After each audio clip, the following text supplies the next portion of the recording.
Donc bonsoir à tous, je suis Emmanuel Escalange, je suis le directeur de la société Southern Implant. J'ai le plaisir d'être accompagné ce soir par le docteur Philippe Kayat, qu'on ne présente plus, mais que je vais présenter quand même, qui est implantologiste exclusif à Paris, avec une longue expérience, notamment sur les systèmes à connexion hexagonale interne. Donc, j'estimais qu'il était le meilleur orateur pour pouvoir nous parler de ces solutions-là. Il nous parlera lors de sa présentation des implants de la gamme Provata qui donc présente une connexion hexagonale interne avec la possibilité d'avoir un implant en surface hybride, mais notamment un concept révolutionnaire pour l'implantologie moderne, tel que nous la connaissons, qui s'appelle le coaxis et qui viendra être détaillé lors de cas cliniques que va présenter Philippe et qui change tout dans le secteur antérieur et voire même aussi dans d'autres situations. Donc, je vais faire une petite apologie sur les possibilités que présente cette gamme d'implants Provata qui permet de répondre à beaucoup d'indications dans la philosophie que souhaite Southern Implant d'apporter de solutions multiples à l'ensemble de ses utilisateurs.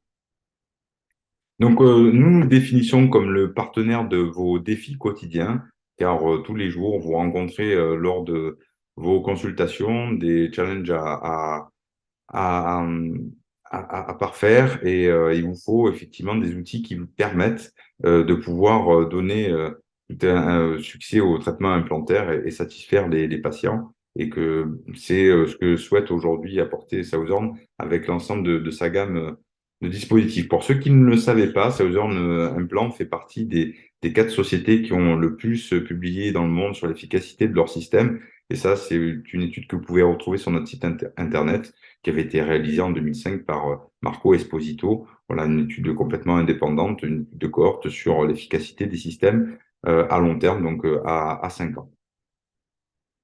La définition de Southern Implant, c'est de pouvoir apporter des solutions pour traiter l'ensemble des indications, comme vous le voyez, donc c'est le traitement molaire après extraction, le problème de la gestion esthétique en secteur antérieur, et c'est là où on va beaucoup appuyer ce soir, parce que c'est voilà, les 20 ans du coaxis, on va en reparler. Les problèmes d'état de surface, d'avoir un état de surface qui permettent ben, de pouvoir maintenir le dispositif implantaire le plus longtemps possible chez le patient, les problèmes de reconstruction crânio-faciale, donc après, voilà, soit une trauma balistique ou malheureusement des traitements oncologiques pour des maxillaires fortement atrophiés, et évidemment le traitement de l'édenté complet pour avoir des systèmes qui s'adaptent à l'anatomie. Donc, la société Southern Implant a été fondée en 1987 par l'ingénieur Graham Blackburn que voilà, Philippe a eu l'opportunité de rencontrer de nombreuses fois pour discuter sur des développements et des améliorations de produits. Et d'ailleurs, je te remercie Philippe pour toujours tes conseils avisés pour nous aider à continuer à développer voilà, nos dispositifs médicaux en compréhension des problématiques que vous pouvez rencontrer au fauteuil. Donc, Southern Implant propose différentes solutions, comme je vous l'ai expliqué, avec aussi cette philosophie d'avoir reposé tout leur développement sur des connexions implantaires reconnues. Donc, vous verrez donc, dans les différentes listes, voilà, des tissue level, comme vous connaissez, voilà, qui sont des connexions très reconnues, des hexagonés externes, parce que techniquement, ça nous permet d'avoir aussi des implants à plus forte angulation, des connexions hexagonales internes qui n'ont plus voilà, de preuves à faire sur leur efficacité et des connexions coniques internes comme l'a développé il y a un certain nombre d'années Astra.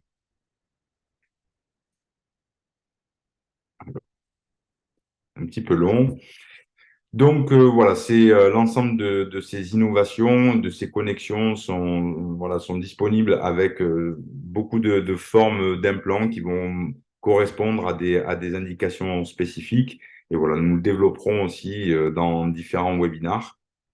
Si vous le souhaitez, souhaitez suivre un petit peu l'ensemble de notre actualité. Au niveau du titane, c'est du titane de grade 4 ultra haute résistance. Ça a une importance, notamment les dispositifs que vous allez voir ce soir, de comprendre que nous utilisons des matériaux très résistants pour pouvoir justement développer des concepts d'implants particuliers. Et donc voilà, dans tous les tests qui sont faits, on voit que c'est la résistance à la fatigue qui prime. Comme je vous l'ai dit en préambule, on essaie de mettre et d'avoir un dispositif qui dure le plus longtemps possible. Donc, c'est la résistance à la fatigue qui nous intéresse. Et donc voilà, sur l'ensemble des études, même sur des implants les plus étroits, vous pouvez observer que la résistance à la fracture est améliorée avec ce type de matériel. Il y a effectivement la connaissance dans le traitement de l'état de surface pour avoir un état de surface moyennement rugueux et justement pour se prémunir dans le temps de périimplantite ou du moins de pouvoir les nettoyer plus simplement. Voilà, c'est une état de surface qui est inchangé depuis 20 ans. Donc c'est important de le souligner car on a vu effectivement différentes firmes au fil du temps aménager ou modifier leur état de surface. Et pour le coup, là, ça vous en implant avec l'état de surface Synergie, dont vous pourrez retrouver également l'ensemble des études faites sur les états de surface dans notre rubrique à propos sur le site internet. Donc, toute cette connaissance des dispositifs médicaux nous permet effectivement de pouvoir repousser les limites dans la conception et la fabrication de dispositifs spécifiques. Et donc là, on voit bien un implant coaxis qui est le seul implant avec un rattrapage d'axe sous crestal qui va permettre de concilier, comme vous le voyez, l'axe chirurgical et prothétique.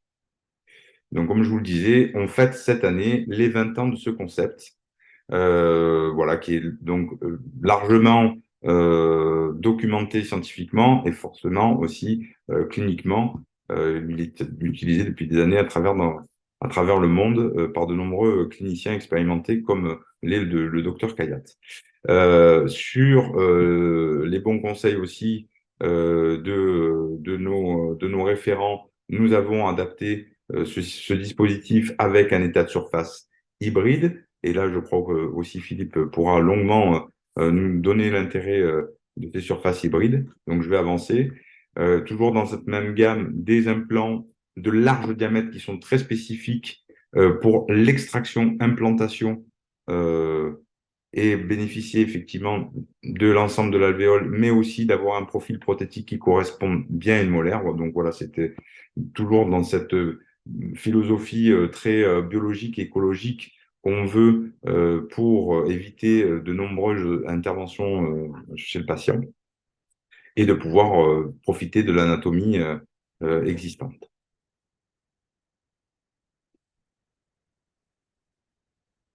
Ah, pardon, je suis allé un peu vite. Forcément, l'ensemble de ces dispositifs permettent l'utilisation de composants standards qui viennent faciliter la collaboration avec d'autres confrères ou des laboratoires. Il n'y a pas forcément de système encore à rattrapage d'axe, puisque ça, c'est géré notamment sur le plan chirurgical, mais qui donne la possibilité surtout de faire beaucoup de prothèses transvissées avec des composants standards sans changer ses habitudes et pour profiter d'une multitude de solutions, que ce soit transvissé, scellé, pour de l'unitaire jusqu'à de l'édenté complet. Bien sûr, le système s'inscrit aussi dans un univers complètement digital et ouvert, où vous retrouverez l'ensemble des bibliothèques de Southern Implant dans l'ensemble des systèmes que vous utilisez, qui sont les plus répandus aujourd'hui sur le marché. Je voulais juste apporter une petite précision parce qu'on n'en parle pas souvent. Je trouve ça très intéressant. Ce petit pilier qui est normalement destiné à la stabilisation de prothèse totale, qui s'appelle l'Equator, qui est fabriqué par la société REN 83. Je trouve ça intéressant dans votre vie de clinicien de savoir que cette société qui fabrique à la base ses composants pour faire de la stabilisation de prothèse totale, bon, donc, comme vous le savez, avec différents types de rétention, on ne va pas rentrer, c'est pas le sujet de ce soir, donnant la possibilité d'avoir plusieurs angulations. C'est ce qui, je trouve intéressant, c'est que ce petit pilier, en fait, peut être transvissé.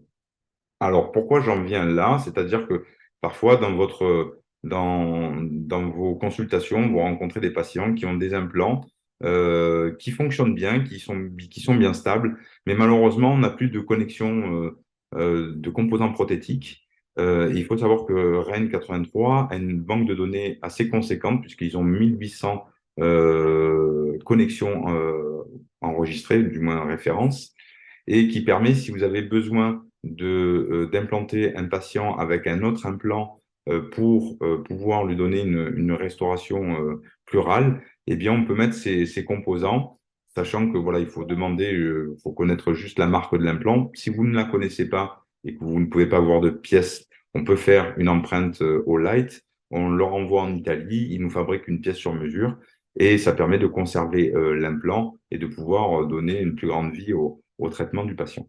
Voilà, je trouvais important de vous apporter cette information. Et puis, je vais laisser la main à Philippe. Je vous remercie pour votre attention. Philippe, est-ce que tu peux partager ton écran? Oui, bonsoir à tous. Voilà, je fais la petite manip.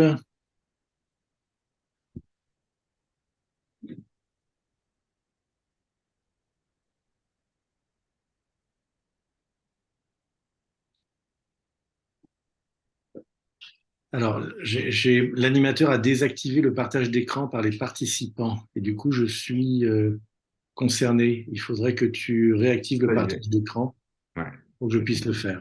je viens de le modifier normalement. Oui, bonjour à tous. Je vois que nous sommes une quinzaine. Ben, c'est bien, c'est super. J'espère que vous avez une bonne journée.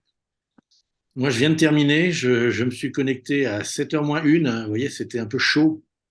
Mais on n'était pas encore très nombreux. Il y avait Emmanuel qui y a fait. Et bah voilà, le principal, c'est qu'on se retrouve, qu'on soit ensemble. On va essayer de faire quelque chose d'un peu light, mais qui soit quand même intéressant, significatif, qui puisse vous donner peut-être une idée de quelque chose qui est vraiment très pratique et que vous pourriez vraiment utiliser avec, je pense, beaucoup de bonheur dans votre vie d'implantologiste. Tu penses que je peux partager mon écran maintenant? Oui, ça a l'air de bien se passer. J'ai fait toutes les modifications nécessaires. Merci, Emmanuel. Je t'en prie. Alors là, on a un fond noir, c'est normal. Et on va tout de suite commencer par une radio.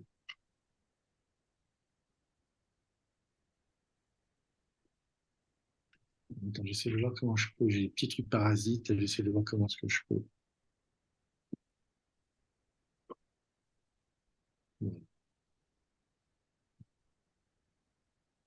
Je vais supprimer les images, les petits portraits. Voilà une coupe qui passe par une incisive centrale dans le secteur antérieur maxillaire, donc. Et voilà une situation qui est drôlement favorable et qui est vraiment sympa à traiter. La dent est mobile, le patient s'inquiète, il a perdu de l'os. Il s'imagine pas qu'il a un beau capital osseux comme ça en réserve et qui n'attend plus que l'implant qui va le sortir de l'ornière. Et lorsque ces cas d'implants unitaires sont à réaliser, bah, il faut juste un tout petit peu réfléchir à l'axe qu'on va utiliser pour cette implantation. Si on se contente ici de choisir un axe bisecteur sans trop réfléchir, évidemment, on risque d'être dans une situation comme celle-ci où l'axe passe près du bord incisif et lorsqu'on voudra faire la prothèse, eh ben, on sera forcément obligé de faire une prothèse scellée.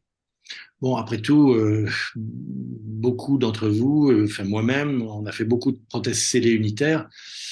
Il faut reconnaître que c'est pas si agréable que ça, surtout si jamais il y a de la maintenance. Une prothèse scellée, c'est une prothèse euh, qui est difficile à démonter. Vous n'avez aucune prise sur la couronne elle-même. Si jamais la vis se desserre en dessous, vous êtes vraiment parfois très mal. Alors on fait des petits taquets au niveau du cingulum, mais aujourd'hui avec les prothèses en zircone, c'est quand même pas facile d'aller faire des petits creux et d'aller avec des arrache-couronnes taper là-dedans. Euh, Par ailleurs, une prothèse scellée, on est obligé de manipuler du ciment de scellement. Il faut que les limites ne soient pas trop profondes. Si on veut pousser un peu sur la gencive, ça va être compliqué. La gencive va blanchir, mais au moment où on va sceller, ce ciment de scellement va pas savoir où s'échapper. Il va se glisser peut-être en cervicale et on l'éliminera facilement, mais il peut aussi se glisser vers le col de l'implant et là, ce sont des catastrophes qui peuvent arriver. Franchement, la prothèse scellée unitaire, c'est vraiment un pensum et quand on a goûté au bonheur de la prothèse vissée en unitaire, il faut vraiment essayer de se retrouver tout le temps dans ce cas de figure. Ici, ce sera facile finalement parce qu'il y a de la place, il y a de l'os et voilà, reprendre un axe plus favorable qui passera par le cingulum, ici, c'est sans problème. Et là, donc, prothèse vissée. Et là, vraiment, on est heureux parce que la prothèse est facile à démonter, parce que lorsqu'on va faire des essayages, si on veut faire un essayage et que la dent doit vraiment prendre sa place et pousser un tout petit peu la gencive par endroit, eh bien, ça se fera très facilement. On pourra visser progressivement, mettre cette dent en place. Lorsqu'on voudra, par exemple, ajuster l'occlusion, quand vous avez une couronne scellée sur un plan, vous la mettez en place, parfois la gencive fait ressort, vous n'arrivez pas à ajuster l'occlusion, il faut sceller la dent pour pouvoir ajuster l'occlusion. Et quand vous voulez la desceller pour la sceller vraiment, enfin voilà, ou pour repolir, ça ne marche pas. Enfin voilà. Donc, on veut de la prothèse vissée. Je reprends les avantages, que c'est facile à la vis. S'il y a un desserrage, ça ne pose aucun problème. S'il y a une complication, une petite fracture de céramique, on démonte facilement, on répare. Jamais de ciment de scellement utilisé. La céramique peut monter un peu plus haut sous les tissus aussi, ce qui permet d'obtenir une meilleure esthétique. Les essayages et les réglages sont beaucoup plus faciles. Donc vraiment, on veut de la prothèse vissée quand on fait des couronnes unitaires. Et c'est vraiment énervant d'avoir à faire des couronnes scellées parce que l'axe de l'implant est pas idéal. Alors, je parlerai des options, hein, parce que même quand l'axe n'est pas parfait, euh, euh, il y a des façons de contourner ce problème et d'avoir quand même une prothèse vissée. On va en parler tout à l'heure. Voilà un autre cas bien favorable où on peut orienter l'axe de l'implant de façon à faciliter la prothèse et réaliser une prothèse vissée. Voilà un cas limite. Regardez bien ici, il y a de l'os, hein, il y a vraiment une bonne épaisseur de crête, mais l'axe de la crête est quand même assez oblique. Et si vous voulez passer votre implant comme ça et faire saillie au niveau du cingulum, ça va pas être facile. L'axe d'implantation va pas être facile à gérer. Vous allez vous retrouver à faire une sorte à aborder la crête à un endroit ici où le foret a un axe un peu très proche de l'axe de la paroi. Dans ce secteur-là, le forage n'est pas si simple. Il faut d'abord orienter le foret de façon très oblique, comme ceci, puis ensuite redresser. Certes, on sait faire ça, mais ces forages tangentiels sont quand même source d'erreurs. D'ailleurs, même quand vous avez des systèmes de guidage, vous avez l'impression que parce que pour obtenir un axe favorable ici, parce que quand vous allez mettre l'implant, en fait, voilà ce qui va se passer. Vous avez une paroi ici qui repousse l'implant. Quand vous utilisez des implants coniques, vous avez beau avoir foré dans cet axe-là, au moment où vous mettez l'implant s'appuie plus sur la paroi palatine et il bascule vers l'avant. Donc, même en prothèse guidée, alors full guided peut-être, vous arriverez à contrôler ça, prothèse où on a juste mis le foret pilote et ensuite on a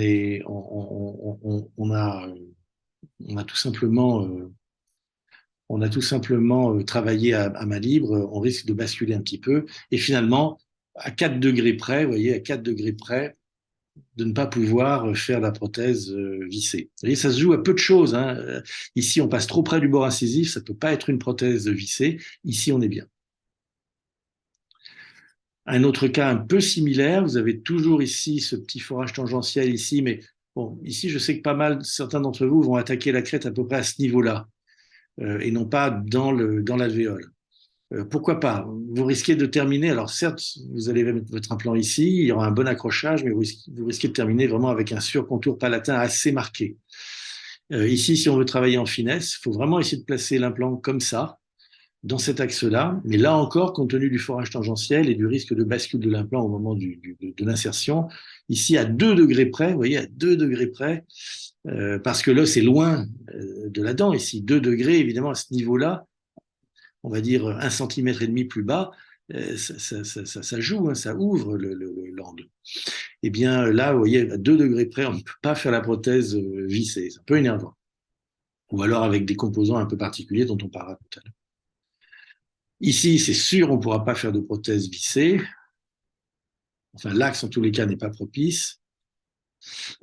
Là également, on est dans une situation difficile. L'anatomie ne nous offre pas beaucoup de solutions et de choix et de liberté en termes de choix d'axe. Et là, a priori, on serait obligé de faire une prothèse scellée. Voilà un cas pareil un petit peu limite, où ça va être difficile d'anguler l'implant de façon à faire confortablement une prothèse vissée. Et bien voilà vraiment donc on reviendra sur ce cas juste après.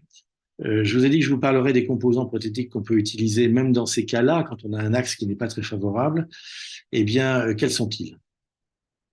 Est-ce qu'on peut utiliser, par exemple, des piliers angulés? Alors, dans notre terminologie, enfin, en tous les cas pour moi, un pilier angulé, c'est un pilier qui permet le vissage de la prothèse et qui a une angulation, comme vous voyez ici, 30 degrés, 17 degrés. Chaque marque a ses piliers angulés. Mais ces piliers ne sont pas du tout destinés à la prothèse unitaire. Ces piliers, il faut vraiment que vous ayez au moins 3, 4 implants pour pouvoir connecter sur des piliers comme ça qui sont très coniques, qui ne sont pas très stabilisants pour la prothèse et qui ne comportent aucun blocage en rotation. Donc, ils existent, ces piliers angulés, mais ils ne sont pas du tout utilisés pour la prothèse unitaire. Ce qui est utilisé, en revanche, en prothèse unitaire, on appelle ça parfois piliers angulés, mais à tort, ce sont en fait des piliers à puits de vissage angulé. C'est des piliers qui permettent un puits de vissage angulé. Alors, c'est pas que le pilier qui permet cela. Pour ça, c'est un ensemble. Il faut avoir la vis qui correspond et le tournevis qui correspond. Et il faut que le tournevis soit légèrement arrondi au bout pour pouvoir faire ce serrage avec un angle différentiel, ici jusqu'à 25 degrés. On a montré qu'à 25 degrés, il était très difficile de serrer ici une vis à 25 ou 30 ou 32 ou 35 newtons centimètres. Et moi qui vois parfois des hexagones qui s'abîment, quand tout est parfait, que tout est dans l'axe et que l'hexagone est facile d'accès, je, je n'ose imaginer ce qui va se passer avec les années quand vous aurez vissé, revissé, dévissé à ce niveau-là. Par ailleurs, cette vis, lorsqu'elle doit sortir ici, elle doit, en fait, pour pouvoir sortir du pilier, ici, il faut qu'il y ait vraiment une chambre assez large. Et encore ici, je pense que le dessin ne rend pas tout à fait justice à ce qui doit se faire. Mais pour que cette vis sorte ici, vienne ici, ne pas buter sur la céramique et puisse négocier le tournant lorsqu'on la sort ici, vous voyez, c'est compliqué. Alors, on a des systèmes aussi de vis qui sont des vis flottantes, qui sont incluses dans le pilier. Mais d'une façon générale, il faut quand même que la vis ait une certaine liberté à l'intérieur de la prothèse. Ici, vous voyez l'illustration. En tous les cas, c'est un pilier à puits de vissage angulé qui est utilisé, mais qui oblige à un trou d'accès ici vraiment important en diamètre. Vous avez une autre société qui a inventé quelque chose de similaire, où là, lorsqu'on serre la vis avec une angulation, eh bien, on agit également la vis, la tête de vis agit ici sur des petites lamelles de titane du pilier que vous voyez ici, et du coup, ces lamelles viennent s'écarter et bloquer la restauration. Donc là, ce sont des situations où vous avez une sorte de T-base, mais pas de scellement de la restauration sur la T-base. Pourquoi pas? Mais regardez ce genre de pilier. Ceux qui ont un petit peu d'expérience en implantologie, qui ont déjà vu des piliers s'abîmer, des vis se dévisser, des pièces parfois se fatiguer, se tordre. Regardez ces trois petites lamelles extrêmement fines ici. Quel est le degré de survie à long terme de situation de piliers comme celui-ci, surtout une unitaire bien sollicitée, une canine. Regardez ici cette vis qui ne comporte que 3 spires. Et forcément, si vous voulez sortir cette vis et ne pas trop la pousser dans l'axe ici et trop creuser la prothèse, il faut que cette vis se dévisse en 3 tours et qu'elle soit très vite sortie pour pouvoir ensuite la basculer. Mais enfin, ici, on ne va pas la basculer, mais pour pouvoir ensuite défaire cette prothèse. Mais vous ne pouvez défaire la prothèse que quand la vis a été desserrée. Pour que la vis se desserre, il faut qu'elle monte ici, il faut qu'elle descende ici dans la prothèse. Et encore une fois, si elle descend loin, ça fragilise la prothèse. Donc, ces systèmes de puits angulés pour résoudre un problème d'axe inadapté à la prothèse vissée, ça peut dépanner. Mais sincèrement, c'est imparfait. Moi, je vous propose quelque chose qui est beaucoup plus satisfaisant et que j'expérimente maintenant depuis plus de 5 ans. Alors, on appelle ça, le nom générique, c'est l'angulation sous-crestale. Ça veut dire que déjà, lorsqu'on fait saillie au niveau de la crête, le changement d'angulation est déjà obtenu. Et c'est le système coaxis. Ce sont ces fameux implants coaxis que je vais vous décrire un petit peu plus en détail. Et cette angulation sous-cristal, pour moi, elle a vraiment changé les choses, notamment pour les prothèses unitaires, mais vraiment très souvent, j'utilise beaucoup ces implants.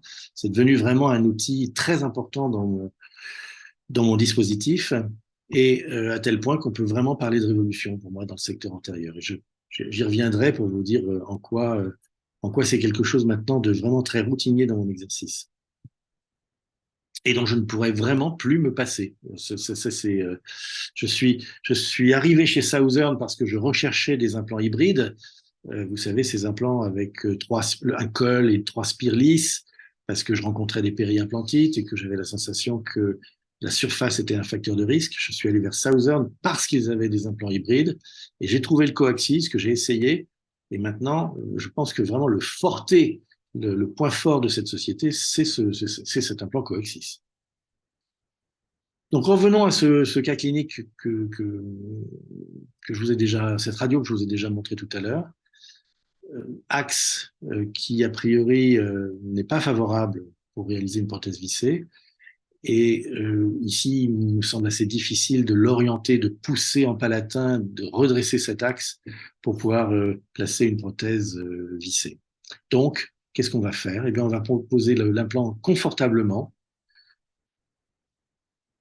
Pardon, oui, en plus, là encore, forage tangentiel, donc l'implant risque de basculer. Si on pose l'implant dans cet axe-là, c'est quand même une intervention assez confortable. On met l'implant dans l'axe de la crête, on va obtenir une très bonne stabilité dans tout ce secteur-là. On va laisser un petit hiatus vestibulaire ici, il y a de l'os ici, vraiment c'est un cas favorable. Et si on place l'implant ici, dans cet axe-là, en passant par le bord incisif, éventuellement même par la partie la plus vestibulaire du bord incisif, on va vraiment poser cet implant confortablement. Si on pose un implant coaxis, voilà ce qu'on va avoir. On va avoir une correction de 12 degrés et bim, on va tomber, lorsqu'il va falloir faire la prothèse, on va avoir un accès par le cingulum, par la voie palatine. Donc c'est vraiment ça le principe du coaxis. Poser des implants dans un axe favorable sans avoir à se stresser pour redresser l'axe. Si on a un forage tangentiel ici et que l'implant a un petit peu basculé vestibulairement, c'est récupéré par l'angulation du col du coaxis. Certes, cette angulation est fixe, c'est 12 degrés, mais vous allez voir, 12 degrés, c'est vraiment ce qu'il nous faut.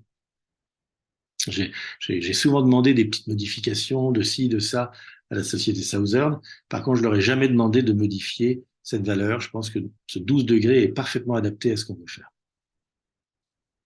Donc là, je vous le montre, mais je vous le montre alors, sur cette petite manipulation. Et l'implant est livré avec un porte-implant. Ce porte-implant, il est orienté. Alors d'abord, il y a des lignes ici pour vous donner une indication de profondeur, ça c'est important. Mais surtout, vous avez un petit marquage. Alors ça, ce sera la partie qui devra rester en palatin. Et ce porte-implant, de l'autre côté, vous verrez, il y a une petite rainure qui doit être orientée vestibulairement.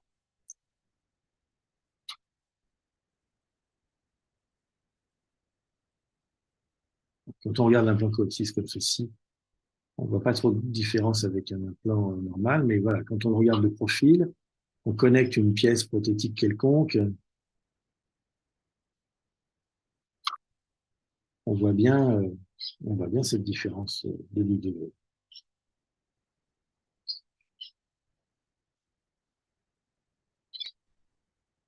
Voilà. Le petit point que vous avez vu sur l'implant ici n'a aucune importance pour moi. Ce qui me permet d'orienter la face vestibulaire de l'implant et orienter l'implant lui-même, c'est la petite rainure que l'on voit sur le porte-implant. Vous voyez, elle est là, je la remonte.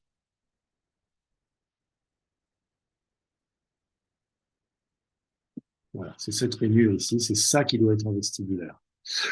Je me demande d'ailleurs si on pourrait pas demander à Southern de l'allonger un tout petit peu parce que parfois parfois on est limite. Il nous arrive de mettre l'implant, évidemment, en général, à ce niveau-là.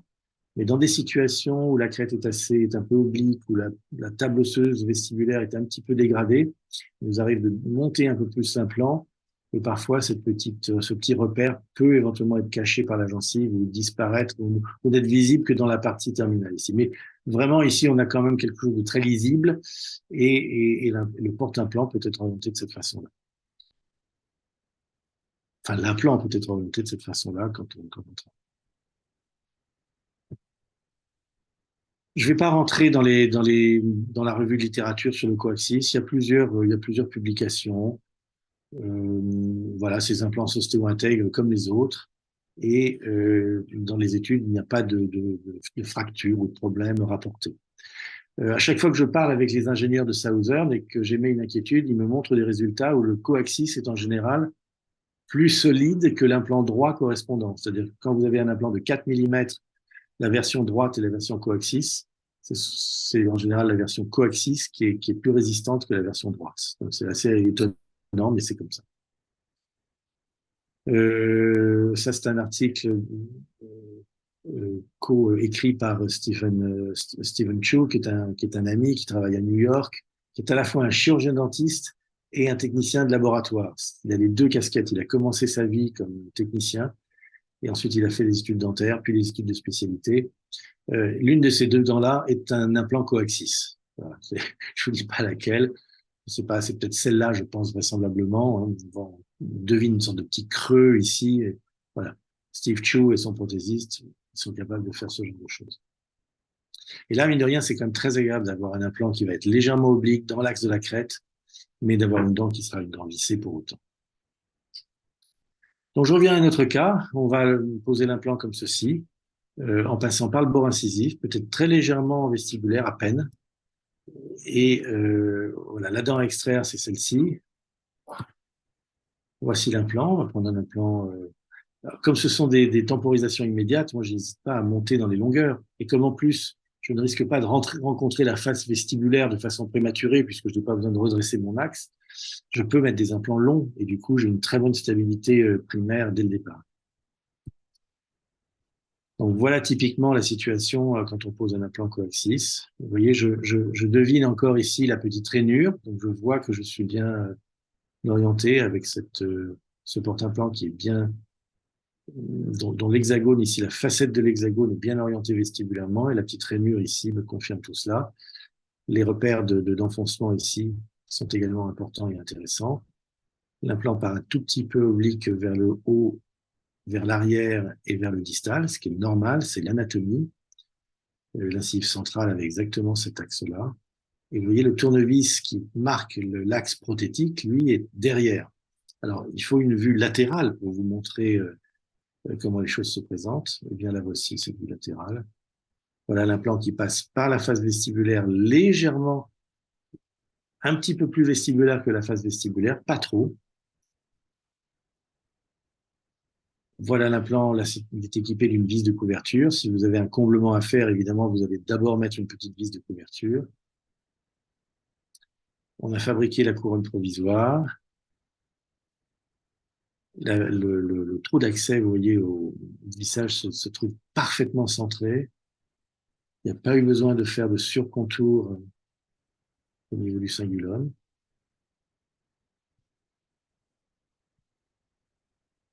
Et voilà, et lorsqu'on met la prothèse en bouche, voilà à quoi ça ressemble. Alors, sur une couronne provisoire, évidemment, on va rajouter un petit peu plus de matériaux ici, un peu plus de résine. Sur une couronne finale, ça peut être un petit peu plus fin. Bien que, si on fait une couronne zircone, je pense qu'il n'est pas inutile d'avoir quand même de l'épaisseur et une petite marge de sécurité. Donc ici, le léger surcontour n'est pas lié au vissage, il est plus lié au matériau.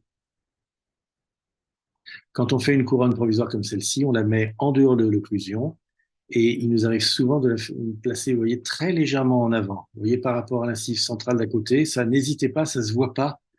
C'est ce qui va vous permettre d'avoir une dent qui fasse la même longueur que la dent voisine, sans pour autant avoir des rapports d'occlusion, enfin, sans pour autant être en occlusion, et vous allez pouvoir quand même laisser un petit 3/4 de millimètre ou 1 millimètre en dessous d'occlusion. Vous voyez, la dent, elle a sa bonne longueur, mais elle est quand même en sous-occlusion. Ça, c'est la situation à 3 mois après cicatrisation. Un site extractionnel, pour nous, c'est 3 mois de cicatrisation. Vous voyez des tissus qui sont vraiment parfaitement roses, tout est sain. Ça, c'est de la résine méthylmétacrylate, hein, mais vous avez vu la couronne provisoire. Ça, c'est une petite pièce en titane. Ce sont des vieux porte-implants Zimmer qu'on utilise. On en a des tiroirs. On en a plein les tiroirs de ces porte-implants en titane Zimmer et on les transforme en petites pièces provisoires. Vous pouvez aussi utiliser les pièces en pic. J'aime pas beaucoup le pic. Moi, je préfère tout ce qui est titane pour les provisoires. Et on polit ça, c'est fait au fauteuil. Il nous faut en gros 20 minutes pour faire une provisoire. Euh, on part d'une petite facette qu'on colle à une bague et on rajoute un peu. Je vais vous montrer tout à l'heure. Je montre pas le cas terminé, c'est juste pour le principe. Je vais vous montrer d'autres cas un peu plus loin qui sont des cas terminés.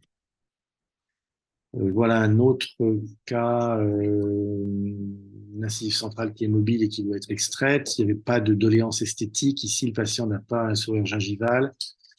On a quand même un gros capital osseux ici. La lésion est relativement plane. C'est une lésion angulaire, mais l'angle est assez ouvert ici. Et j'ai considéré qu'on pouvait extraire cette dent et mettre immédiatement l'implant.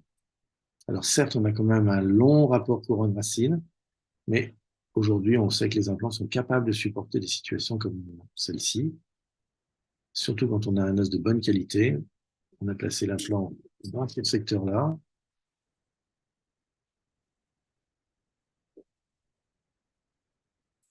Voilà, ici, on va sortir même un petit peu en palatin. Si on voulait sortir un petit peu plus en avant, on passerait un peu plus par le bord incisif. Vous voyez ici, si au lieu d'être juste en arrière du bord incisif, vous êtes au niveau du bord incisif, votre axe passe au niveau du bord incisif, et là, le repère, vous n'avez pas besoin de guide chirurgical ici, vous prenez le repère avec la dent d'à côté. Vous aurez une émergence qui se fera bien au niveau du cingulum. L'implant est un peu plus court ici, mais c'est un implant relativement large. C'est un implant en coaxis de 5 mm avec des spires assez mordantes, assez agressives. Toujours la surface MSC, vous voyez, moi j'adore ces surfaces hybrides, où vous avez les avantages de la surface rugueuse, mais vous avez aussi les avantages d'une surface ici qui, en cas de contamination bactérienne, si jamais il y a une petite perte ou un petit remaniement osseux, on n'est pas tout de suite dans une situation périimplantite. On sait que ces surfaces usinées résistent beaucoup mieux. La colonisation bactérienne est beaucoup moins importante. On est beaucoup plus tranquille. N'oubliez pas que moi, j'ai quand même utilisé les surfaces usinées et que ça, de 1986 à 2000, 14 ans d'expérience avec des surfaces usinées. Et on avait très peu de périimplantite. C'est pour ça que c'est assez sécurisant pour moi d'avoir dans la partie cervicale ici quelque chose qui a fait ses preuves et qui est peu propice à générer des périimplantites. Voilà le design de l'implant. Ça, je vais vous dire, ça mord bien dans l'os et c'est un implant qui est bien stable d'emblée. Alors, vous voyez ici, sur le schéma, je vous ai montré un axe qui passait par le bord incisif, mais qui était un petit peu palatin. En fait, lorsque j'ai traité ce patient, je suis passé par le bord incisif, mais vous voyez, je suis un tout petit peu vestibulaire, et c'est mieux. C'est mieux. Mais là, peut-être un tout petit peu trop. Vous allez voir, je vous fais rentrer dans ces finesses parce que quand on travaille sans guide chirurgical, on s'aligne sur le bord incisif de la dent voisine et voilà. Passer par le centre du bord incisif, passer vraiment par le bord incisif, il faut que le centre du porte-implant corresponde au bord incisif et là, vous serez tranquille. Là, vous allez voir, je suis très légèrement vestibulaire par rapport au bord incisif. Et je crois me souvenir que la vis était bien, mais un peu vestibulée. Là, on a récupéré la dent du patient parce que la dent était mignonne et c'est un petit exercice de style qu'on fait de temps en temps, pourquoi pas. C'est toujours, ça complique le travail du correspondant après parce que le patient a vraiment l'impression d'avoir sa dent et il ne l'a fait remplacer par une couronne céramique qui est en général toujours un peu moins bien, qu'avec finalement pas mal de réticence et de regrets et de nostalgie. Donc voilà la dent du patient, la voilà en bouche. Là, vous voyez pas très bien où passe le tournevis par rapport au cingulum, mais vous devez vous imaginer quand même que l'axe est favorable. Et on voit bien la différence d'axe entre l'implant et le tournevis. Ça, c'est des tournevis Zimmer que j'aime bien. Il y a une compatibilité hein, quasi totale entre Zimmer, Provata de Southern, euh, Miss, enfin voilà, on réinvente pas à chaque fois les connexions. Hein. Donc ça, c'est assez plaisant. Quand vous avez un petit tournevis que vous aimez bien dans un système, celui-là, le manche est assez large, ben voilà, on l'utilise et puis c'est tout.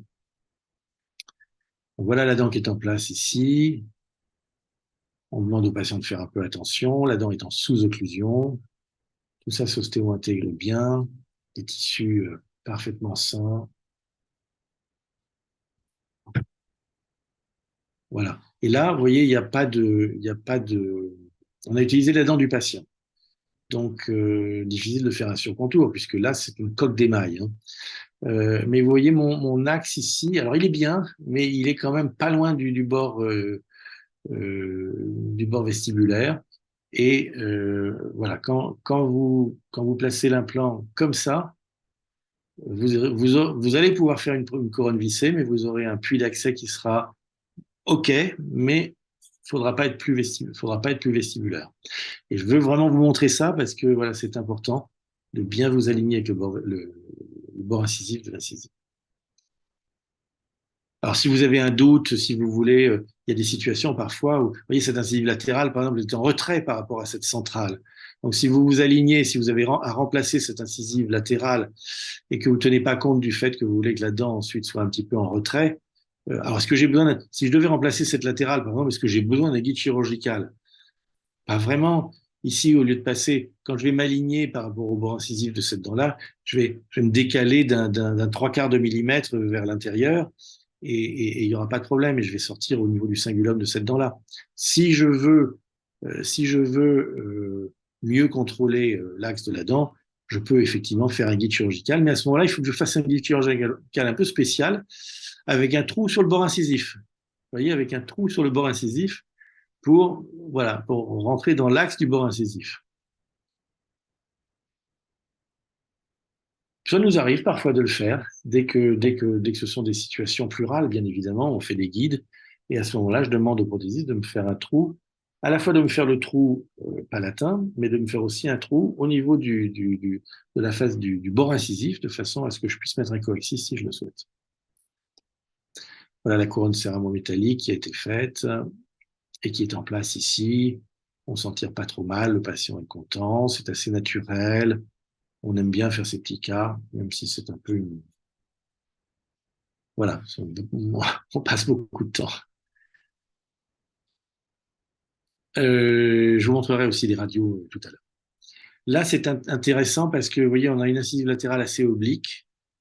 C'est vraiment un cas où il faudrait faire de l'orthodontie parce que vous avez une centrale ici, la 21, la 11 a un espace immense ici, et puis ensuite c'est la 12 et la 13. Mais la patiente ne veut pas, elle a toujours eu une dent qui était isolée, il y avait des diastèmes, ce qu'elle veut juste récupérer la situation telle qu'elle existait auparavant. Ici, je ne sais plus pourquoi, mais il y a d'abord eu une reconstruction osseuse avant de placer l'implant. Ça nous arrive aussi parfois, notamment si les corticales vestibulaires sont lésées. Et vous voyez ici, la correction, elle est à la fois dans le plan sagittal, mais elle est également dans le plan frontal. C'est-à-dire que l'angulation de l'implant, il est à la fois oblique vers le haut et vers l'arrière, mais il est également oblique vers le haut et vers le mésial pour éviter l'incisive latérale à ce niveau-là. Et vous voyez, ça se joue à pas grand-chose. Alors, il y a un phénomène de superposition, mais on est content d'avoir un coaxis et je sors dans un axe qui est vraiment parfait par ailleurs. La papille est bien, l'axe est parfait.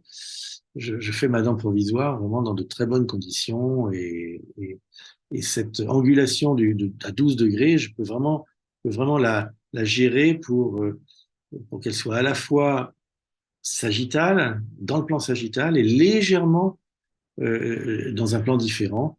Ici, un vrai plan frontal, mais parfois c'est plus subtil, parfois c'est pas juste oblique vers le haut et vers l'arrière, si vous voulez. Hein, voilà. Mais on apprend à jouer avec ça ensuite à force de l'utiliser. Voilà un cas clinique où là, je vais vous montrer plus de radio et développer un petit peu plus. C'est un patient que je vois en 2019. Cette dent est condamnée. Ça a l'air d'aller pourtant, mais vous devinez une cicatrice ici, vous imaginez, vous voyez des petits tatouages, vous imaginez qu'il y a un passé endodontique un peu sulfureux ici.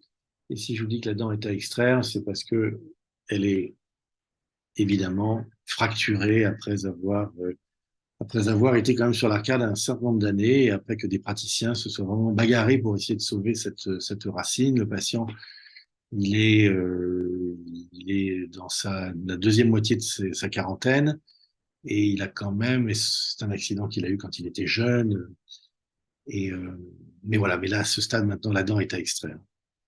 Et on voit bien ici, alors on devine cette dent immature, donc ça a été traité il y a très longtemps. Euh, L'infection est revenue, la dent est douloureuse, il n'y a plus du tout d'os vestibulaire. C'est vraiment un cas. Et le patient a un sourire gingival. Je ne sais pas si je vous l'ai montré. Non, je ne vais pas montrer. Attendez, regarde. Voilà.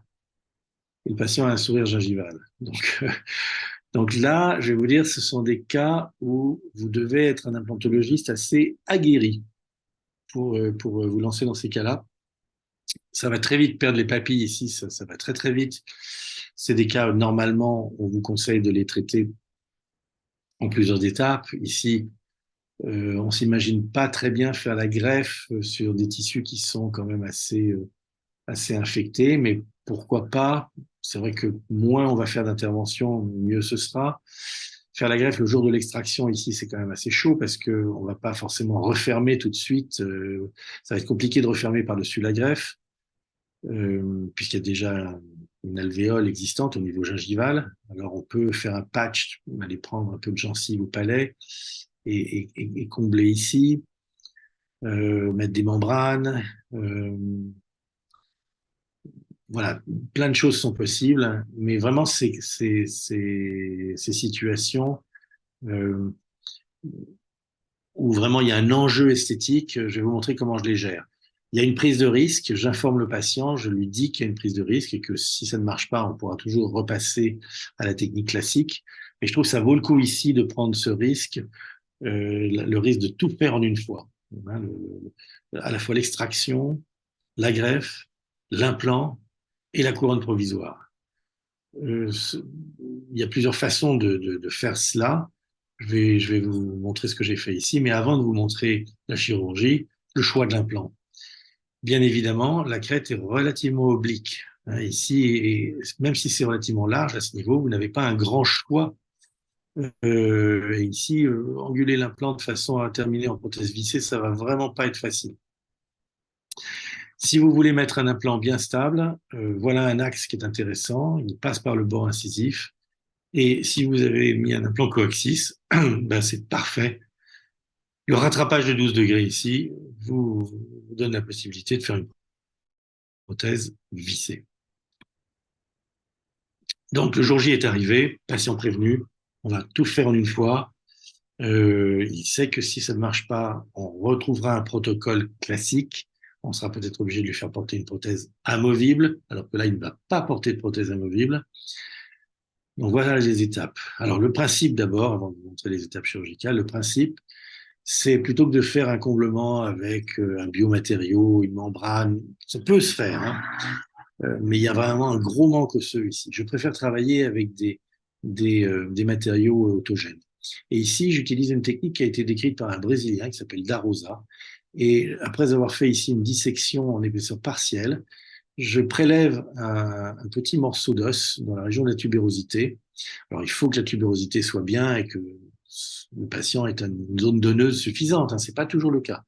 Mais je prélève avec des ciseaux à os, ici, un triple greffon. Il y a à la fois de l'os, un peu d'os spongieux, il n'y en a pas beaucoup dans cette zone, euh, un peu d'os dense, et enfin, de l'os dense, une petite lame d'os dense, en fait, qui est assez fine hein, dans la tubérosité. Cette lame osseuse est assez fine, elle ressemble beaucoup à la corticale qu'on a en vestibulaire d'une incisive. Et puis un petit peu de tissu conjonctif ici, puisque j'ai fait ici une incision en épaisseur partielle. En fait, je démarre en épaisseur totale, puis passer l'angle ici, je suis en épaisseur partielle. C'est pas évident, hein, tout au fond là-bas au niveau de la tubérosité. C'est vite fait de faire des bêtises, mais bon, voilà. Si vous avez un patient qui est calme, qui ouvre assez bien, qu'on peut tirer un peu sur la joue et que vous avez quand même accès à cette tuberosité, ben, vous pouvez prélever des greffons qui sont pas inintéressants. Vous voyez, ici, il y a de l'os là-dessous. Ce que vous voyez là, c'est du tissu conjonctif. Derrière, il y a l'os. Et puis de l'autre côté, ben, il y a encore même un tout petit peu d'os spongieux. Est-ce que j'ai une autre vue de ce greffon? Non, pas vraiment. Mais là, vous me voyez en train de le glisser dans l'alvéole. Il faut qu'il soit relativement long ici parce que la lésion est importante, hein. Chez ce patient, vous voyez ici, la perte osseuse, c'est quasi un peu plus d'1 centimètre, hein. Donc voilà, on va glisser ce greffon. On complétera éventuellement avec des biomatériaux, mais euh, ce greffon est important pour le succès de la thérapeutique. On va le glisser dans l'alvéole, puis on va placer l'implant. Alors on pourrait le glisser après avoir mis l'implant, mais c'est quand même plus compliqué. Moi, je vous conseille de le mettre avant. Le problème, c'est que quand on met l'implant, parfois ça peut faire un peu tourner le greffon. Le greffon peut être un petit peu emporté avec l'implant. Bon, mais enfin bon, à ce moment-là, on peut, avec des petits instruments, on peut recaler le greffon un peu dans sa position la plus idéale. Bon, le cours, c'est pas là-dessus, de toute façon, c'est sur les implants coaxies. Mais voilà, ici, je suis très heureux d'avoir un implant coaxies, un implant relativement long qui va être bien stable. J'ai des spires ici qui sont parfaites.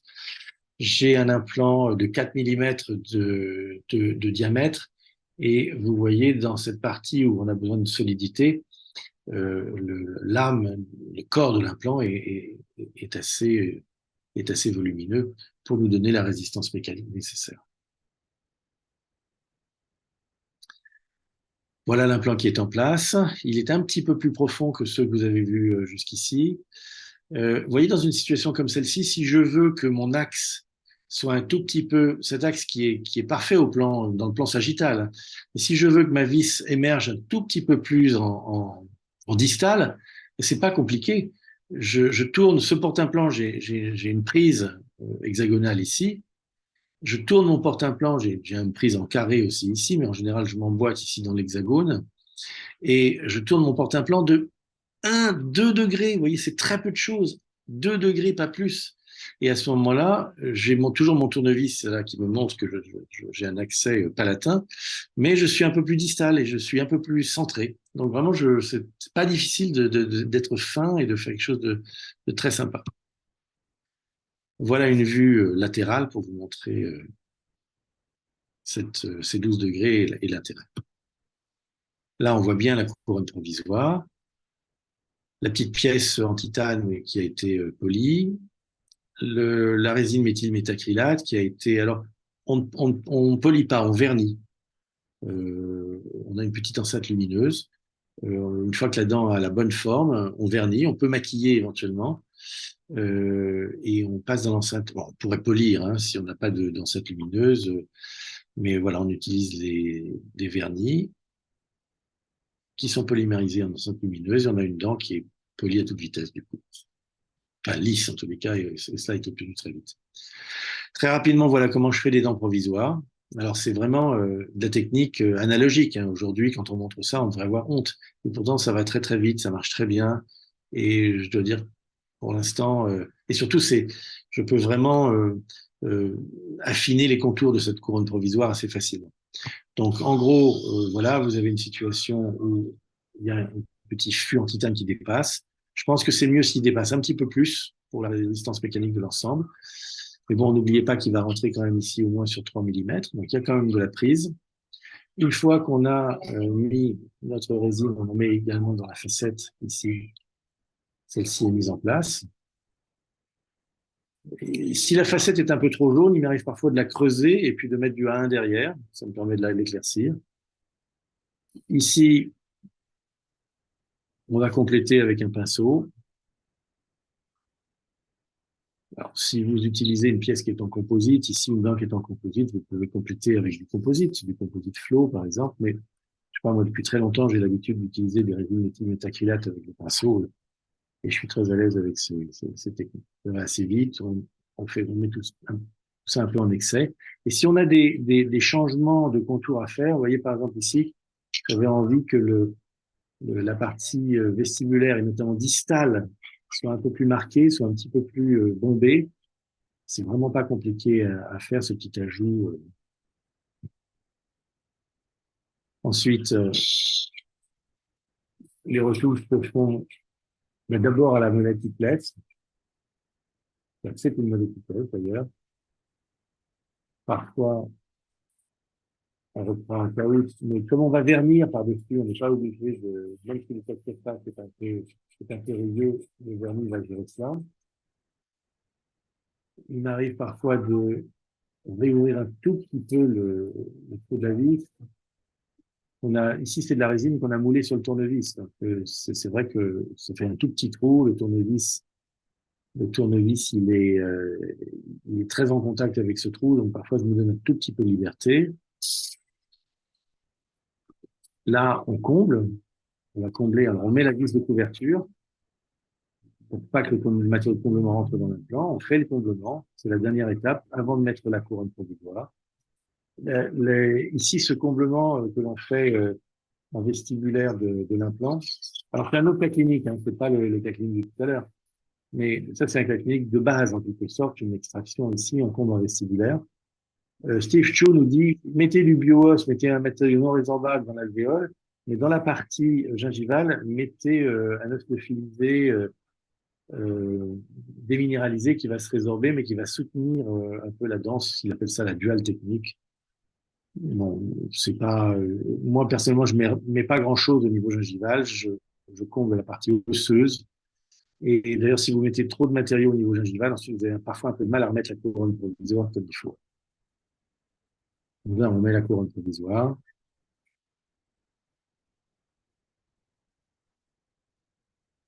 Et là, ce qui est intéressant, c'est que voilà, grâce au vissage, la dent prend sa place et met la gencive au fond.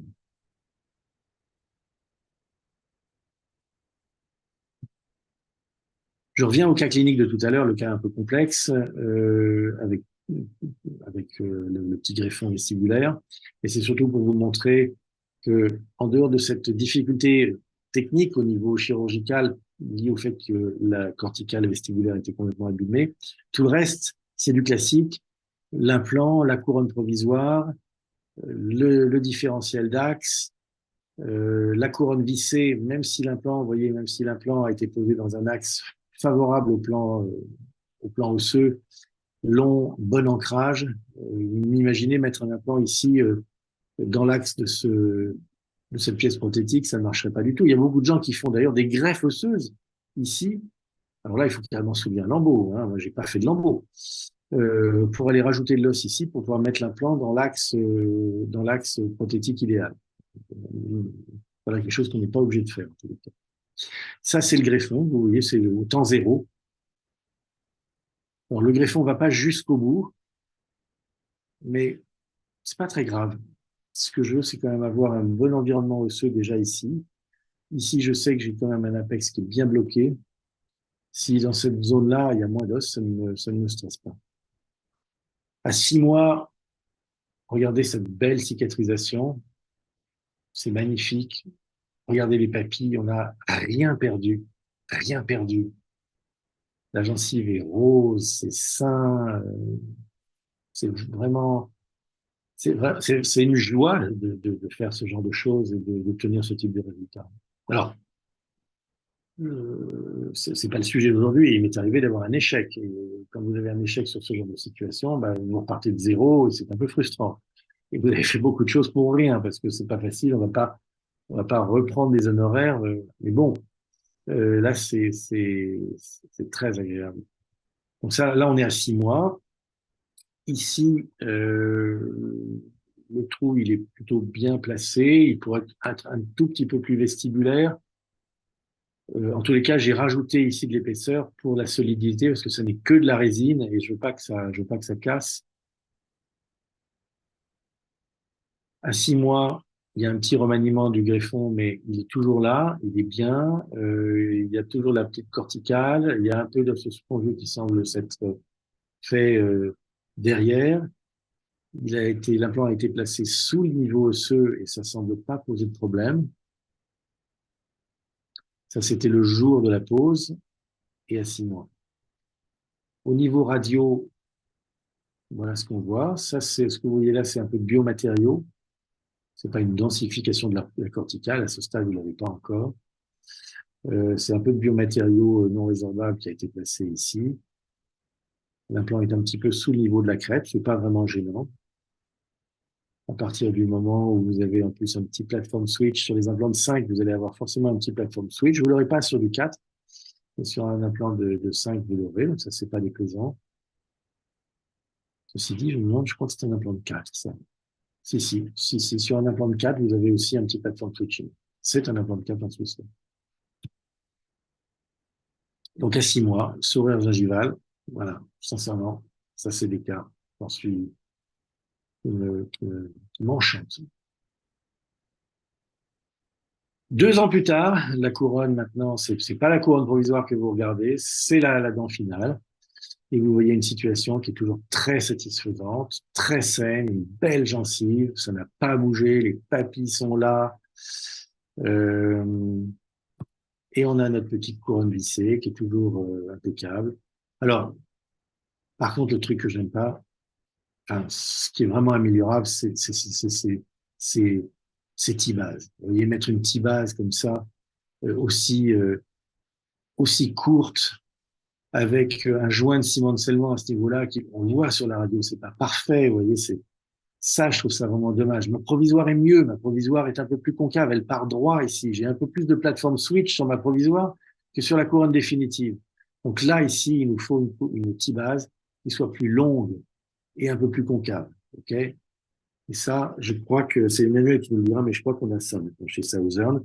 Mais comment vous dire, c'est les prothésistes souvent si on leur donne pas exactement ce qu'il faut faire, ils nous font n'importe quoi, nous mettent ce genre de petite base, et c'est vraiment triste. D'ailleurs, vous voyez, il y a un petit remaniement osseux, on regarde de cette zone-là, et c'est dommage.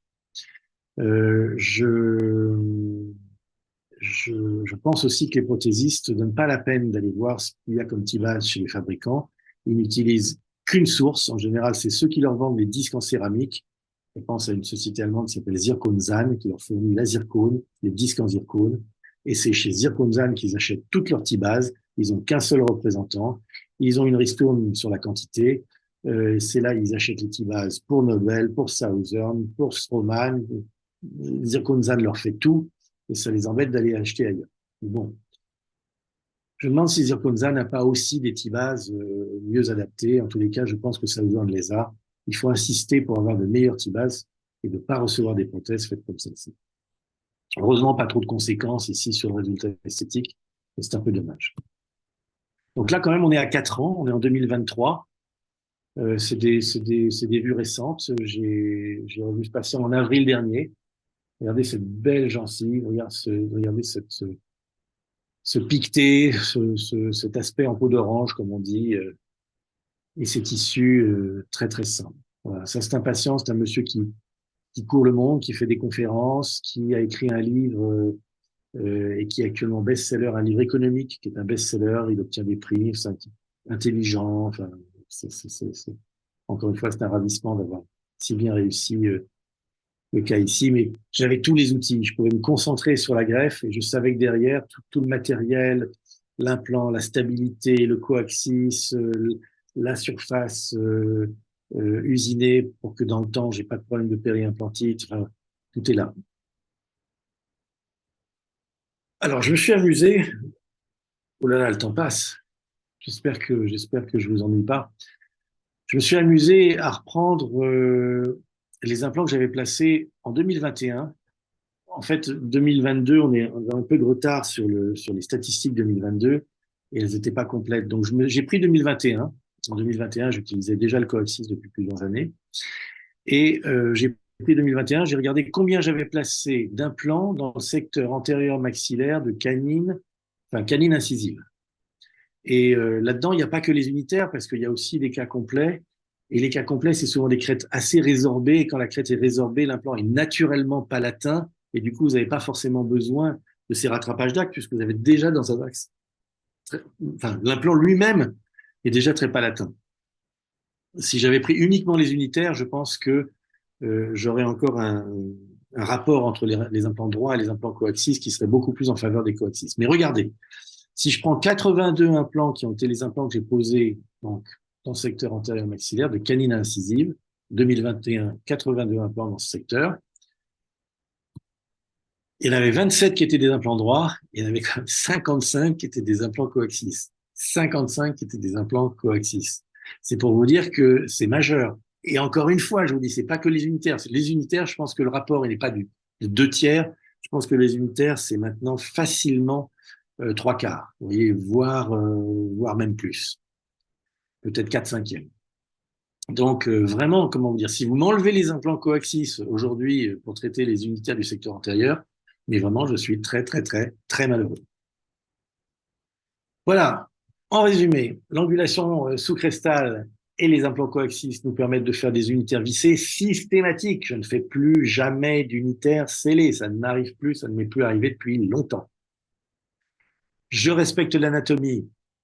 Je m'en tire bien, même quand il y a des forages tangentiels et qui compliquent la chirurgie, notamment lorsqu'il y a des extractions, implantations immédiates. J'utilise derrière des composants prothétiques simples. Et comme je travaille beaucoup avec des correspondants, eh bien pour eux, le travail est facilité. Pour les prothésistes aussi, jamais l'utilisation de tournevis avec une boule au bout du tournevis et non pas un vrai hexagone. Voilà donc pour conclure ce que j'avais à vous dire aujourd'hui sur l'angulation sous-crestale. Merci les amis, vous êtes 20.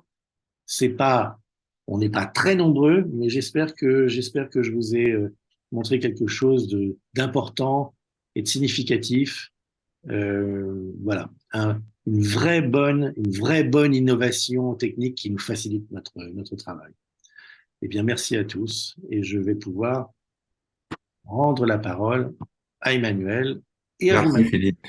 Merci Philippe pour ton travail et toujours la passion que tu nous partages de ton métier avec toute ton expérience et notamment d'avoir mis en lumière effectivement l'un des concepts phares de Southern Implant qui est le coaxis parmi tant d'autres, mais celui qui vraiment est une révolution pour l'implantologie et qui permet effectivement de relever l'ensemble de ces défis au quotidien même si tu l'as montré, effectivement, il faut avoir un petit tour de main et puis des aménagements périimplantaires pour effectivement maintenir les tissus durs et les tissus mous dans le temps.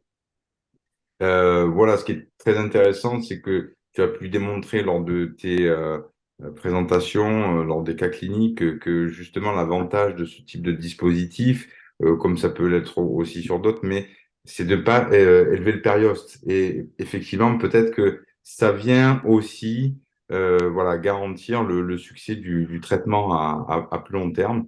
C'est intéressant voilà, de ne pas, en fait, aussi, quand on a la possibilité de le faire, comme tu l'as démontré dans certains cas de surtraitement, de faire des greffes pour voilà, aller choisir d'autres axes implantaires et que, bon, voilà, on a vu tout l'intérêt. Là, j'ai pas de... Ah si, j'ai des questions, je crois que j'ai des questions. Ah ben non, t'as les félicitations voilà, des participants. Philippe, je voulais savoir, est-ce qu'il t'arrive, selon le patient ou l'indication, d'utiliser les implants coaxis et Provata plus dans les régions postérieures, notamment pour éviter soit un nerf mandibulaire ou un sinus. Les coaxis, donc est-ce que j'utilise les coaxis dans le secteur postérieur? Ouais. Oui. Alors vraiment l'indication classique, c'est lorsqu'on met un implant en avant du sinus, notamment dans les reconstructions un peu importantes, soit les grandes reconstructions, soit les reconstructions du secteur postérieur. Ça peut être très intéressant. On a souvent des implants qu'on met un peu obliques, comme ceci, juste en avant du sinus. Et on est très heureux de pouvoir avoir déjà un rattrapage d'axe au niveau de l'implant. Euh, alors, j'ai... Bon, il y a Karl Danglos. Là, ouais. Ah, tu vois les Karl, questions, super. Karl, bonjour. Écoute, merci d'être là. Merci à tous d'avoir pris le temps d'assister à ce webinaire. Karl, je connais donc bien ton papa et je t'ai croisé et c'est sympa de voir le père et le fils qui travaillent si bien ensemble. La technique du triple greffon, c'est une technique qui est décrite par Darosa. Tu regarderas, tu vas sur PubMed, tu cherches Darosa et tu trouveras des articles. Alors, je vois une nouvelle question. Bonsoir, la surface lisse est-elle aussi performante pour greffer que la rugueuse? Eh bien, cher Romain, moi je pense qu'on obtient on obtient l'ostéo-intégration sur les surfaces lisses. Et j'ai travaillé pendant 14 ans avec des surfaces lisses et on faisait des greffes, on faisait des ROG et ça marchait très bien. Donc oui, je pense qu'on peut greffer sur les surfaces lisses.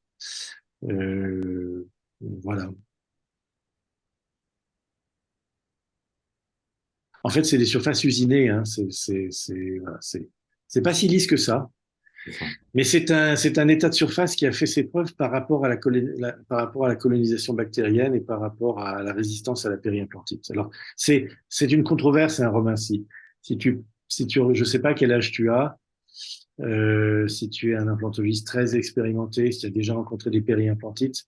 Moi, si tu veux, c'est affreux de le dire, mais j'ai commencé en 86. Tu te rends compte, c'est 86.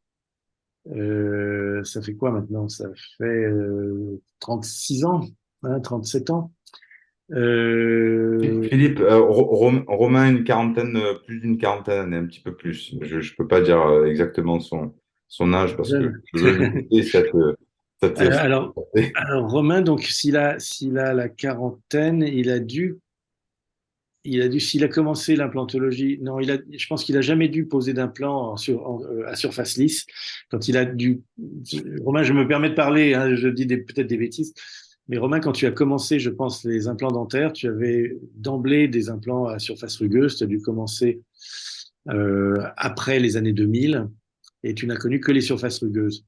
Et donc, c'est normal que tu t'inquiètes parce que c'est vrai qu'on considère souvent que les surfaces lisses permettent moins l'accrochage osseux. Euh, alors, c'était en partie vrai dans l'os peu dense. C'est vrai qu'il nous arrivait, par exemple, dans des greffes sinusiennes, de mettre des implants.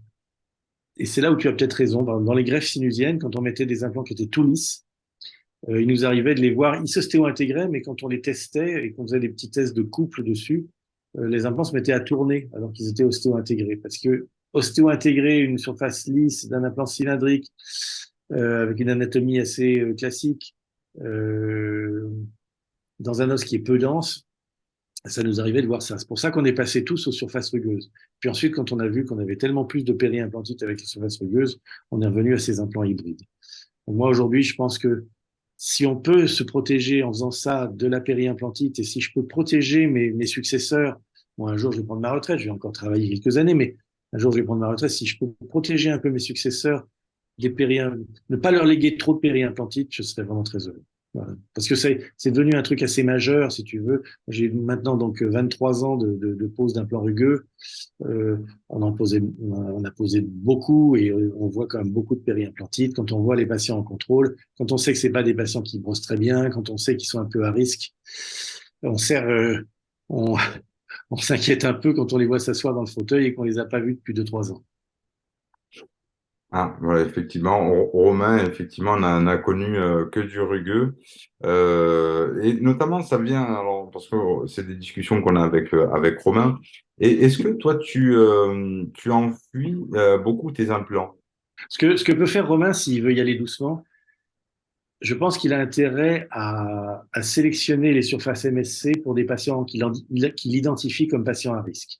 Quand Mhm. il veut des patients qui brossent pas bien, mais qui veulent quand même des implants, et qui certes font des efforts quelque temps pendant la phase du traitement, ils font un peu l'effort, mais tu sens que ça va vite un peu chavirer et que voilà, et que tu es un peu déçu parfois quand tu les revois, c'est pas très propre, etc. Enfin bon, c'est dans ta phase initiale et puis tu connais ton patient depuis déjà quelques années et que ça n'a jamais été parfait. Plutôt que de lui refuser les implants, je pense que si tu lui mets des implants à surface MSC, je pense que tu te protèges un peu mieux de cette complication qu'est la périimplantite. Et puis, euh, et puis, voilà, si tu as des patients que tu identifies clairement aussi comme étant des patients à risque au plan parodontal, c'est-à-dire qu'ils ont fait beaucoup de périodontite dans le passé, de parodontites dans le passé, ou s'ils ont une parodontite, alors d'abord, il faut la stabiliser, évidemment, il faut la soigner. Mais si c'est un terrain à parodontite, même une fois soigné, c'est un patient à risque. Et donc, je pense que c'est un patient chez qui il faut mettre des surfaces MSC. Habituellement, Philippe, tu enfouis de combien de millimètres de façon sous-crestale tes implants? J'ai tendance à les enfouir un petit peu plus qu'avant. Euh, dans un secteur antérieur, le dernier cas que j'ai montré, je ne savais pas très bien si le greffon ne risquait pas un peu de se résorber. Donc j'ai enfoui l'implant un petit peu plus. Mais vous avez vu que finalement, avoir ce tunnel gingival un tout petit peu long n'est pas si problématique que ça. Vous avez des gens qui systématiquement mettent leurs implants, je pense à ceux qui utilisent des implants en kilos par exemple, ils mettent leurs implants systématiquement 2 millimètres en sous-crestal.